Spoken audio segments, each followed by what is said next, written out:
حدیث میں آتا ہے رسول اللہ صلی اللہ علیہ وسلم نے فرمایا کہ جب کسی بندے سے گناہ ہوتا ہے اور وہ اللہ کے سامنے ہاتھ اٹھا کے توبہ کرتا ہے تو اللہ فرشتوں سے کہتے ہیں کہ دیکھو یہ مجھ سے توبہ کر رہا ہے نا، تو اس کو یقین ہے کہ کوئی خدا ہے، کوئی رب ہے جو اس کے گناہ پہ سزا بھی دے سکتا ہے اور معاف بھی. حالانکہ ابھی اللہ نے سزا دی نہیں ہے، کوئی نظر بھی نہیں آ رہی سزا اس کو یقین ہے کہ میرا کوئی رب ہے جو اس گناہ پہ سزا بھی دے سکتا ہے اور معاف بھی کر سکتا ہے، تبھی یہ مجھ سے گڑ گڑا کے معافی مانگ رہا ہے. تو میں اس کے عمل کی لاج رکھتا ہوں. اس کا یہ نہ بہت سے گناہ کرتے ہیں، نہیں ہاتھ اٹھاتے اللہ کے سامنے، اور اللہ کو دیکھنے کے بعد تو سارے ہی ہاتھ اٹھائیں گے، تو پھر تو سارے اٹھا لیں گے ہاتھ، توبہ کریں گے.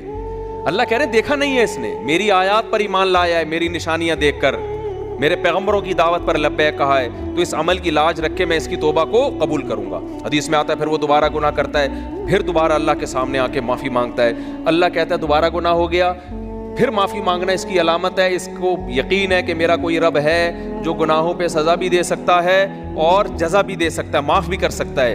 تو پھر یہ معافی مانگ رہا ہے. نبی صلی اللہ علیہ وسلم کی حدیث کا مفہوم ہے 70 دفعہ بھی کوئی گناہ کر کے 70 دفعہ توبہ کرے گا تو اللہ اس کے اس جذبے کی لاج رکھ کر اس کے گناہ کو معاف کرے گا. اس کا مطلب یہ نہیں کہ آپ 70 دفعہ گناہ کریں، مقصد ایک سمجھانا ہے کہ توبہ میں تاخیر نہ کریں. تو اللہ معاف کیوں کر رہا ہے؟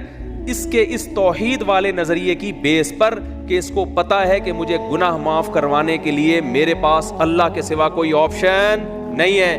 تو توحید اللہ کو بہت پسند ہے، شرک سے اللہ کو بہت زیادہ نفرت. تو یہ 4 شرطیں بھائی جس میں پائی جائیں گی، پھر وہ آپ عمل کرو گے تو عمل کیا کہہ رہے گا، از کالڈ اچھا.